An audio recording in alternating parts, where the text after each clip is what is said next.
everybody. Kay Crystal Griffith here, and welcome to our daily digest for 2021 of emotions, wisdom, and your body. Now, I should have done this a little bit better, in which I should have kept love for the love day, which is today, Valentine's Day, right? But I do have something just as good. And today we are going to talk about being energetic. No, not that kind, but how being energetic does affect your body. So here's your disclaimer. I am not a doctor. I am just a researcher. I do have a master's in education, as well as trauma certifications, inner healing accreditations, and a couple other things. So this is really for your edification, education, and encouragement. And I'm so glad that you're joining us today, because really we do need to learn more about how our emotions are body wisdom and what they're doing to affect our body, soul, and spirit. So today's word is, again, energetic. Now, what does that mean? Showing or involving great activity or vitality, being energetic, comparative, more like superlative to this, in a state of action, acting, operating even. So you've got a little verbiage going in there. Having energy or great power, as well as being energetic, operating with or marked by vigor or the effect of. Experiencing excess energy is an example of how the body can behave when it becomes very overly stressed, such as that from overly apprehensive behavior. So it sounds a little like being energetic could technically be a negative thing, actually. So really, we're going to talk a little bit more today about how to use that energy in just a minute. Now, I want to clarify just a couple of ideas and other synonyms that we typically use with energetic, right? So to clarify, energetic is the processing, the exerting, or the displaying of energy, while passionate, there's our word for our love day, right, is given to strong feeling, typically affiliated with things that people like to do on love day. Excitement, on the other hand, is the word that we use to describe a heightened level of energy. It's like a vibration that is above what is normal for us. By definition, excitement is a spike in energy. It's a surface feeling that it has the effect of something we're experiencing or even something we're expecting, maybe an anticipation. We've covered that word earlier on in our digest. So really though, excitement is a feeling that can dissipate. And so that's why it doesn't have the same effect as energetic. Energetic is a long-term version of that spike in energy. So what can cause excessive energy? Fear, anxiety, overthinking things. Never. Unresolved emotions. Remember that old statement? Feelings buried alive never die. There it is, folks. Toxic people and environments. Maybe you didn't think about that. But if you're nervous all the time, I'm going to tell you why in a second, but that nervous anxiety creates an energy that can't be released.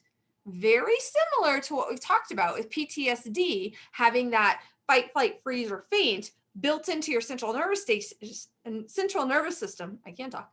Central nervous system, but it can't escape. It can't get out. There's no conclusion to it. And so it just begins to be in there. And that becomes unresolved emotions as well as a toxic environment to the body itself. So there's also clutter and hoarding. That can actually really increase one's anxiety. And so, you might have noticed this trend for downsizing, for becoming minimalist and really going to these tiny houses or these conversion vans that they're all building out. And man, some of them are amazingly gorgeous inside. And so, when you think about what is causing you stress, I would tell you one thing that you automatically immediately have in your control is look around your house. What actually could you get rid of? So that whole bookcase full of all those books, when's the last time you read them? Right? So I'm just going to tell you, if you have not referred to the book on that bookcase, unless it's like a first edition or could bring you money at some point, get it out there. Like if you haven't read that book in 2 years, get it out there. I can't tell you, like that is what I did with my bookcases when I moved to this particular house. I had a huge library of books. And as a military person, you moved based on weight. And so we would always go through this conversation of if I had to get rid of my library, man, I would have such an amazing library right now. Let me tell you, if I had all the books that I ever had, I mean, like, it would be like Beauty and the Beast library, beautiful. It would be gorgeous. I would be like drooling in it. But alas, I do not have that library anymore. But what I have learned to do is in the work that I do, inner healing, trauma release, I have picked up books at Goodwill and given them to my clients. Like, you need to read this book. So now I can't do that because we live in Zoom land, so I don't get to see my clients. But I could mail some. So if there's a book that you think you need, I might have one for you. You call me before you buy it. Let's see if I can get it to you. Media rate's a wonderful thing. Now, with all that fun stuff said, there is one other thing that causes too much excessive energy. For me, evidently, it's books. Too much adrenaline release. That's what's actually causing that anxiety. That increase of extra energy is an adrenaline release. So almost as if you have had a fight, flight, freeze reaction, and now it's coursing through your veins. But for a lot of people, especially those with ADHD, case in point, right? We constantly have this higher intensity, higher version of it, higher, deeper version of it, more of it, right? I'm looking for the right word, but it's escaping me at the moment. So we have more of that coursing through our veins, and it's quicker to react and release within our body because we have been in that. So especially for those of us, case in point again, chaos. Like when we live in a lot of, for me, medical chaos to what we don't know what's coming up next, we're always on that heightened alert. It almost, again, looks very, very similar to a PTSD situation where you're not ever coming down to a 0. You always stay at kind of a 3. And so then you can just ramp it up as quickly as you need to get through whatever crisis you're encountering in the moment.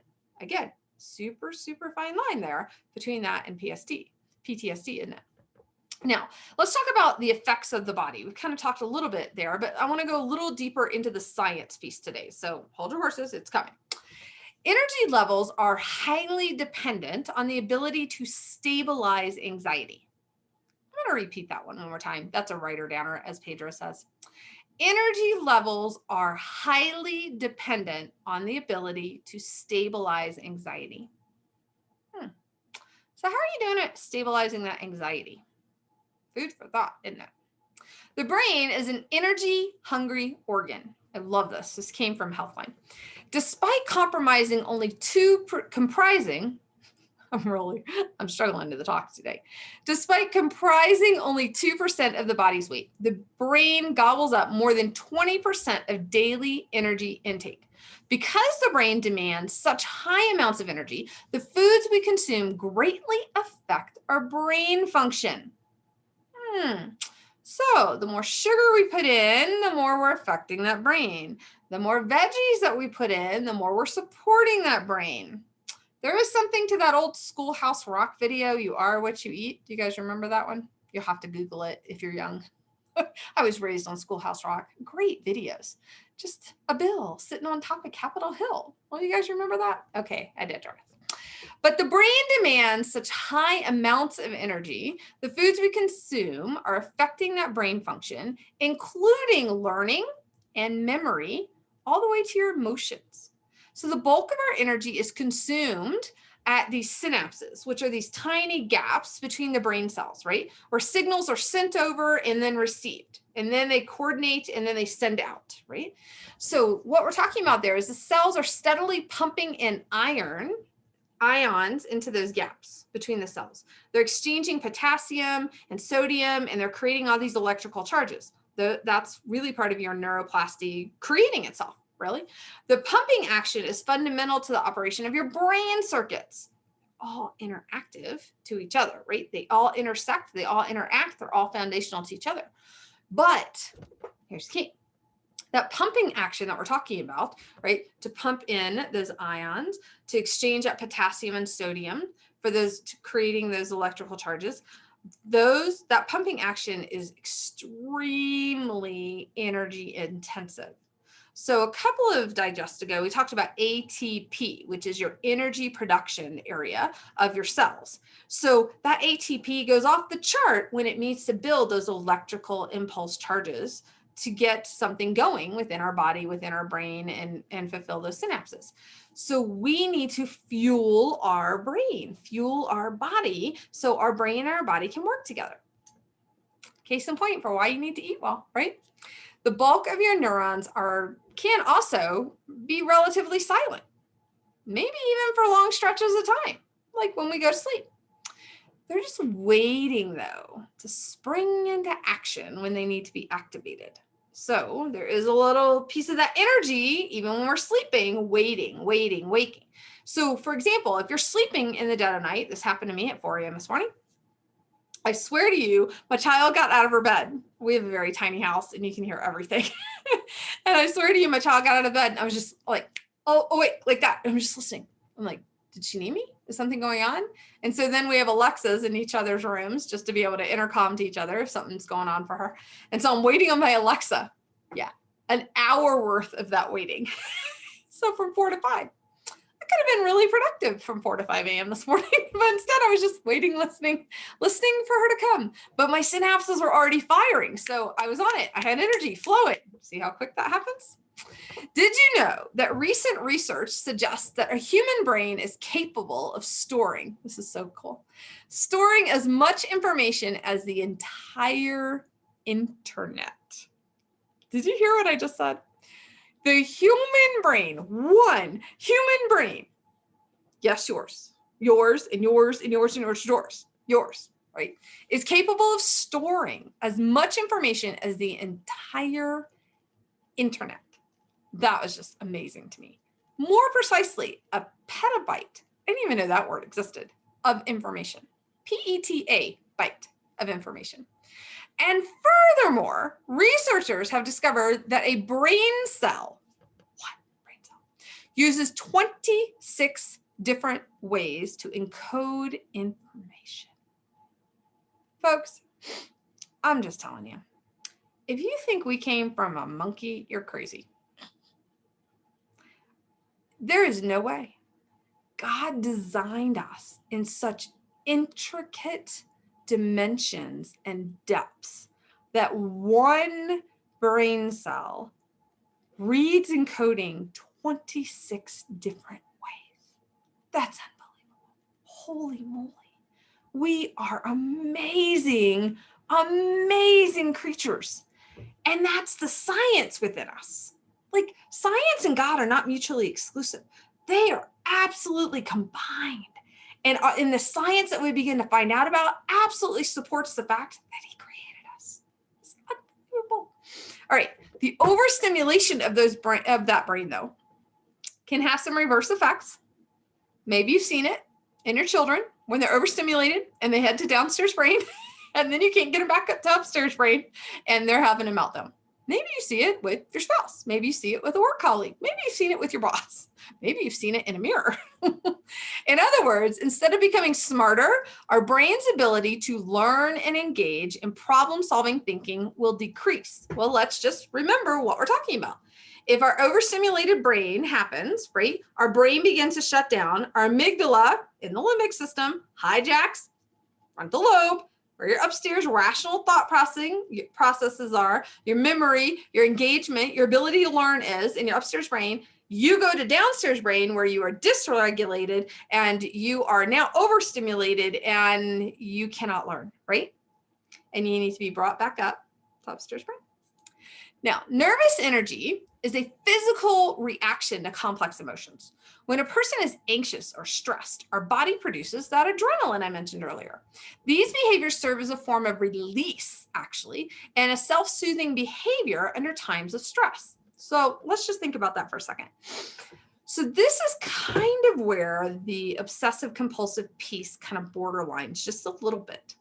Because if our behaviors to creating that nervous energy because it releases the adrenaline and that self-soothes us, well, guess what our brain's going to then do? Reward itself to continue to do that. Now you've got dopamine involved. Once you get the heroin of the brain going, which is the dopamine, you're in big trouble. Because now that's going to remind your body that that extra adrenaline is a reward and we need more of that all the time. And then it's going to begin to cycle. And then it's going to become obsessive, right? That's how that happens. Now, what happens then? Anxiety symptoms are that excess energy characterized as you could feel so excited that you could do everything incredibly fast and then look for other things to do. Or you may also feel like you have to run and something right now, maybe just to burn off the energy. You got excess, right? Maybe it's not a reward. That's good if we can realize that we're telling our body we just have some excess energy. I've got to go run it off. I've got to go walk it off. I need to write. I need to draw. I need to dance. I need to just get it out of my system and then I'll be fine. That is the proper way to handle it. But when we begin to think that that nervous energy is serving a purpose for us, then we're really kind of making an agreement with our body that it's okay to have it more often. It can happen. Now, we're going to talk about a couple other little caveats here in just a second. So excess energy anxiety symptom is caused by persistently elevated stress because that adrenaline is now going from the chaos, from the crisis, right? That contains your anxious behavior. It reduces your body's stress, but it also is giving your body sometimes ample time to calm down, other times not. So again, that two-sided piece of the coin there is you've got it. So now you're rewarding it and it's staying there and it's becoming more consistent and more needed through your body and it's running on its own. It becomes its own program. But then you have the other side where I realize this is excess energy. I realize I'm anxious about something and perhaps it's about getting a phone call or you're nervous about a job interview or you're nervous about going to get your driver's test. My daughter has lots of friends going to get their driver's test right now. So that is maybe I need to go for a run. I need to draw. I need to dance. We know that we can get rid of that and that's going to be fine. It's going to dissipate. So two sides of the coin there. Too much of this, too much energy can be caused by also an overload of information. Now, for our kiddos on the spectrum, this is where that comes in, where it's just sensory overload. It releases all this anxiety and now they can't regulate it for themselves in their body and for how they need to absorb that information or even to know how to get rid of it as extra energy. And then their brains begin to run that not better, but run it more as a program. And so it continues to cycle through. Now, here are the things that happen though when we have so much energy that we can't get rid of it. There's an increase in blood pressure. There's low mood, possibly even low energy. You can have such a spike that's consistently constant. It's not excitement. It's ongoing now that your body actually decreases its actual energy flow. So it's so much going on, it doesn't know how to handle it. And it's almost like it falls into paralyzation, which is out of your fight, flight, freeze, right? Faint. That's what we're talking about, right? So freeze and faint. So a decreased cognitive performance, which ultimately affects your decision-making skills, finding it difficult to concentrate, impaired vision, actually eyesight vision, diminished productivity, strong compulsion to check your emails, your apps, your voicemails, basically escaping, insomnia, vivid dreaming, and tiredness. All because of the vivid dreaming. Because those vivid dreamings are not from a spiritual realm where they're prophetic or God's talking to you in them. It is just your brain is on hyperactivity within that dreaming, and that keeps your REM center awake and not able to sleep, right? Which again, from our talks the last couple of days, means that you can't then get your toxins pushed out to the trash cans in the middle of the night, which is what REM sleep's allowing your body to do, getting rid of the toxins. So how do we solve all this? Like all this energy, could that be a good thing though? Okay, maybe. Could it be a good thing? It could be if you are using it to your advantage. Let's talk about that in just a second. So basically, how do we get rid of extra energy? Well, work the stress out of your body. There's exercise. There is drawing. There is dancing. There is going for a walk, going for a run, going for a drive even. Just because when you go for a drive, you have to concentrate on all the drivers around you, the road you're going on, the scenery, all of those things. So that's reusing up that excess energy. Finding actually something quiet, meditating on scripture, getting into a form of treatment that targets fatigue and sleep deprivation. Maybe even cognitive behavioral therapy could help. I actually went and took what's called a levity float, which was really fascinating. It looks like a clam shell, and they have salt in the water, and it's like as if you were in the Dead Sea. There's so much salt in it, you just float. and it releases all the toxins out of your body. You float in there for like an hour. It's so quiet. Now you can have music piped in. I just kind of want to feel it out, right? I love the water, folks. Love the water.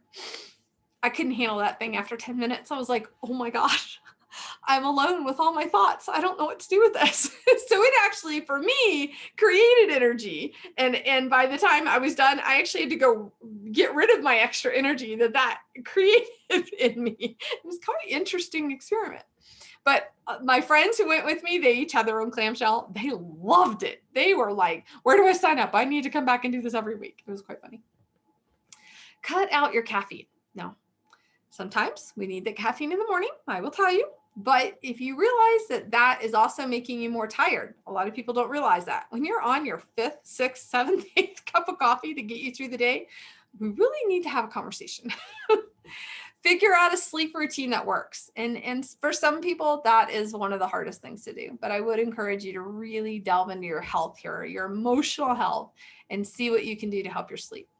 Cut the lights, the electronics, calibrate the thermostat. I need to sleep in cold with lots of blankets. Don't let me be hot, because that one thin sheet is not enough actual weight on my body. But I don't like weighted blankets, but some people do. Like my daughter, she has 2 12-pound weighted blankets. I don't know how she sleeps under that thing. I just need a little blanket over extra on my feet. Everybody's a little different, right? Get into bed at roughly the same time every night. And then 2 things I really want to bring up to your mind here. Realize that physiologically, anxiety and excitement are extremely similar. And in fact, they're pretty much the same thing. Here's the difference. It's our interpretation of it. If somebody was going to, say, give you $1 million and you knew that was coming, would you be very excited about it, or would it cause you to be anxious? And for a lot of people, it would actually do both. And so there's this excitement of, oh my gosh, I'm going to be able to pay off my bills, or I'm going to be able to get a new car, I'm going to be able to pay off my house, or I can pay back some friends, or, whatever that excitement is from somebody giving you $1 million. Or I can build my business that I've been wanting to do forever. That's so exciting. And then it's almost like that excitement sets in, and then you're like, oh, but then I really got to know what I'm doing. And then I don't want to waste it. And then then the anxiety rolls over, right? So they're along the same track, but it's that interpretation of what that anxiety, that energy, that excitement is within us, and how we then use it to our advantage. Now, the other thing is, I want to point out that a lack of enthusiasm does not equal a lack of passion. So this is really important when we're walking our Christian walk. So sometimes we have a quiet faith, and people are like, well, you don't really talk about Jesus, or, which is not me, or, and some people are like, you're really super quiet, or we never really have those conversations about what God's talking to you about, right? That does not mean that they don't have a lack of passion about their walk and their relationship with the Lord. Maybe you haven't asked the right questions. Maybe the topic hasn't been right, that they have felt like they wanted to enter in on it. And oftentimes introverts have this, to where they are absolutely enthusiastic about their relationship with the Lord. They're very passionate about it, but they're not overt about it. So that goes back to our introvert extrovert conversation that we had a couple of weeks ago. So what are our wisdom verses? Colossians 1:29. For this I toil, struggling with all his energy that he put within you, that he powerfully works within me. He knew how much energy you were going to have. He created you. So out of everything that you've heard today, I want to bring it down to this. If you know that you have a center in your body that creates extra energy all the time, right? It's just revving on high all the time, kind of like those little Chihuahua dogs, like, right? It's called high prey drive. That's what it is in dogs, high prey drive. So if you have high prey drive and you're just vibrating with energy, right? Okay. That's what you ask God to do with it. Like, okay, so you made me this way. What am I supposed to do with it? Let's go, right? And he's going to tell you. That's the cool thing. He made you. He knows how much energy you have and what it's going to take to get accomplished the kingdom impact that you have built within you. Psalm 46:10. Be still and know that I am God. Now, if we are on vibrate all the time, we still need to listen. And that's that be still part. Does that mean be still? Or can I be vibrating and still here, right? We still got to be who we are, but God's just asking you, at least listen while you're vibrating, right? So is your heart passionately listening to the gentle whisper from the Lord? I don't think God's always a gentle whisper. I'm going to be honest. I've heard him as clear as I'm talking to you sometimes. And other times I see him in nature, and I see him in songs, and hear him in songs, and see him in text. And God talks to you in all kinds of ways. It's so cool that he does that. Now, Luke 6:38. Luke 6:38. Last one. Give and it will be given to you. Good measure, pressed down, shaken together, running over, and poured into your lap. Boy, doesn't that sound like a lot of energy? That's why I love that verse. It's all energy. Pressed down, shaken together, running over, poured into your lap. And if you have a lot of energy like I do, you pour a lot of things into your lap. So how are you going to use this new information about energy? I'm going to get it out in a minute. Remember, wisdom is the hearing, the understanding, and the application. And I really want to encourage you to think about these 3 questions today. How has being energetic, having energy, passion, energy, excitement, any of those 3 shown up in your life? How have they been negative or positive in your life? How can you transform them to the advantage God wants to give you for that in the kingdom?